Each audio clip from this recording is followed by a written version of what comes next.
Well, I don't know who needs to hear this, but the worst mistake you can make with your service business is the following: selling it. There is no worst decision you can make. Now, I know that at times things could get difficult. You can't find technicians, you have no incoming leads, the business is just draining you money, you may be even in lawsuits. It doesn't matter. It doesn't matter. Because if you're only expanding your time horizon, and instead of looking at it at, okay, what's going to happen in the next months? What's going to happen in the next year? And expand it into a 5, 10, 15, 20-year period. You understand that this vehicle that you have, with the reputation that you built and the efforts that you put in, this is something that is unparalleled to any investment vehicle that you can think of in our day and age. It's better than real estate. It's better than crypto. It's better than the S&P 500. It's better than all of that. And so if you're at the crossroad of thinking whether I should sell my business, whether it's because it's not doing good enough, or maybe it's because it's doing great, and you're right now thinking to yourself, maybe I should cash out. Don't. The reason why business owners usually thinking about selling is because they don't know how to do things correctly. Whether they feel like they have all the stress on their shoulders and they have to do everything in the business.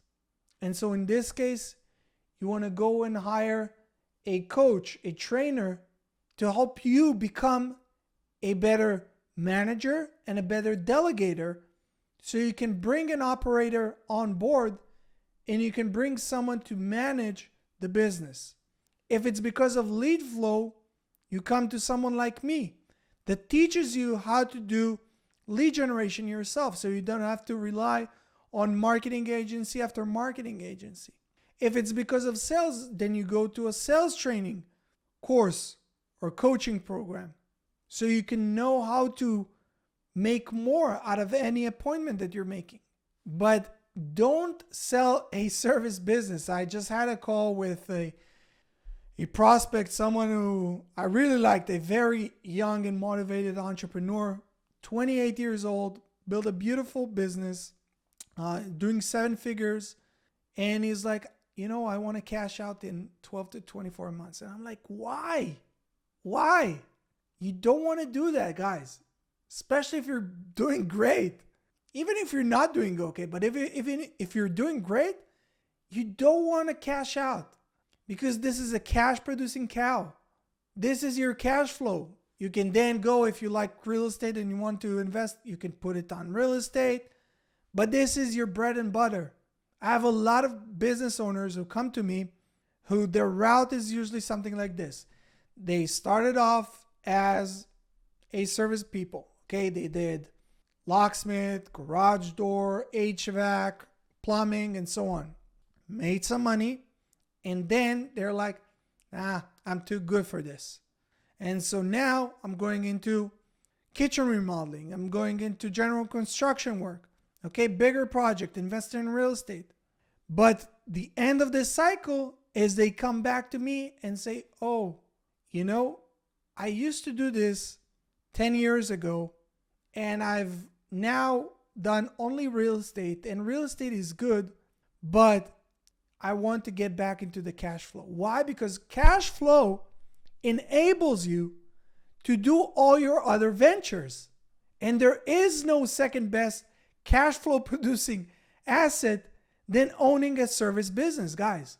So for the love of God, if you're considering selling your service business because you don't know how you can grow from where you are, how you can go into the next step, give me a call, book a call with me, no strings attached.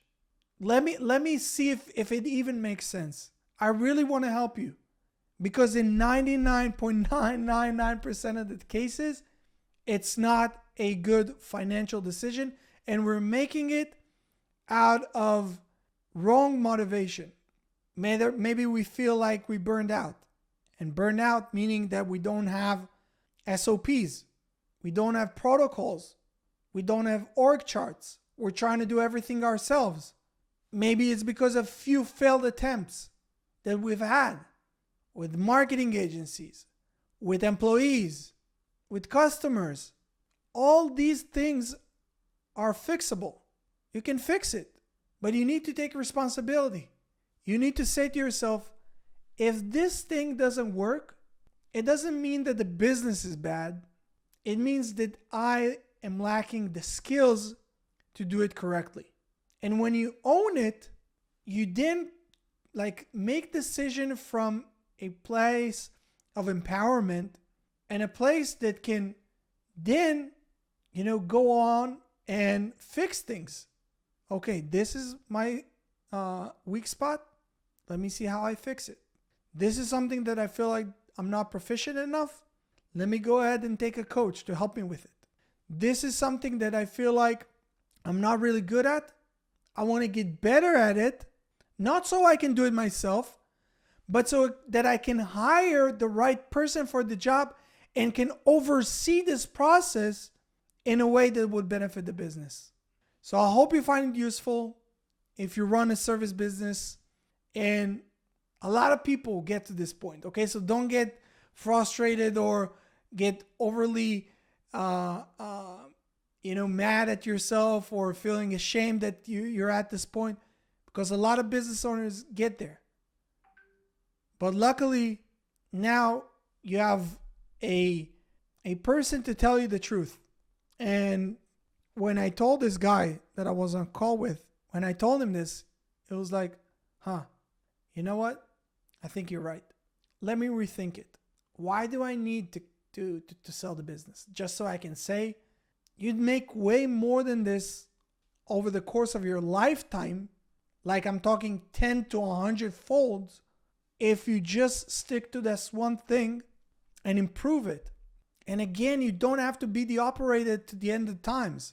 You just need to know how to build it correctly. So I hope you find it useful. If you did, make sure to like and subscribe to this channel for more videos like this. My name is Lior Vaknin.